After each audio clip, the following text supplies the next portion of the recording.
नमस्कार. नमस्कार. आज दिनांक 15 मे 2024. बरोबर. आपण हे तुमच्या काकडीच्या प्लॉटवरती आहे. हो. बरं, तुमचं नाव व पत्ता? गोरख मधुकर मौले, राहणार मवाडी, मुक्काम पोस्ट दिंडोरी, मुक्काम तालुका दिंडोरी, जिल्हा नाशिक. जिल्हा नाशिक. बरं, तुम्ही ह्या काकडीच्या प्लॉटला आपली केरन टेक्नॉलॉजी वापरताय. हो, वापरतो. किती वर्षापासून तुम्ही केरन टेक्नॉलॉजी वापरताय? केरन टेक्नॉलॉजी आम्ही जवळजवळ 5 ते 6 वर्षापासून वापरतो. गुलाबाला पण वापरली, त्यानंतर शिमलाला पण वापरली, आता काकडीला पण वापरतो. इकडे पेरूला पण वापरलेली होती. बरोबर. तर आता ह्या वर्षी तुम्ही ह्या काकडीच्या प्लॉटला वापरले, हो. तर ही टेक्नॉलॉजी वापरल्यामुळे तुम्हाला काय फायदा झाला? सेटिंग चांगली होती, काकडीची लांबी रुंदी वगैरे सगळं व्यवस्थित होती, जाडी बिडी राहती. मेन म्हणजे सेटिंग चांगली होती, खूप Setting चांगली. जबरदस्त. आता पानाचे या झाडाला जर बघितलं, हो. हे बुडापासून आता हे खाली मल्चिंग, हा. मल्चिंगच्या हिशोबाने जर बघितलं, हो. तर इथून ही सेटिंग स्टार्ट झालेली. हो.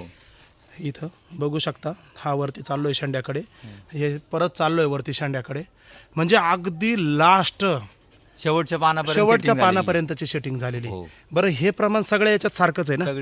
सगळीकडे सारखेच आहे. बरं, किती दिवसाचा प्लॉट झाला हा?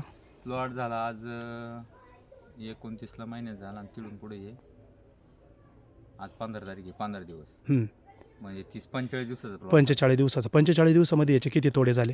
याचे 30व्या दिवशी खुडा केला, त्याच्यानंतर तिथून 7 खुडे झाले. बरं, आतापर्यंत किती कॅरेट गेलं?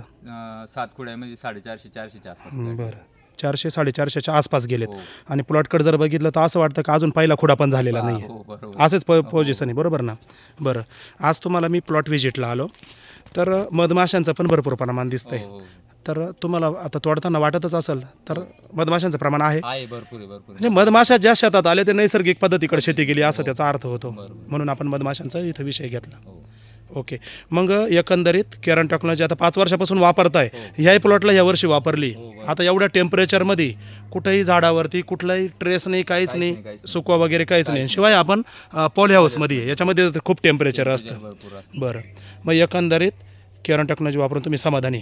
इतर काकडी किंवा केरन म्हणजे शेती उत्पादक शेतकऱ्यांना तुम्ही काय मार्गदर्शन कराल? केरन टेक्नॉलॉजी वापरली पाहिजे, त्याच्यापासून खूप फायदे आहे.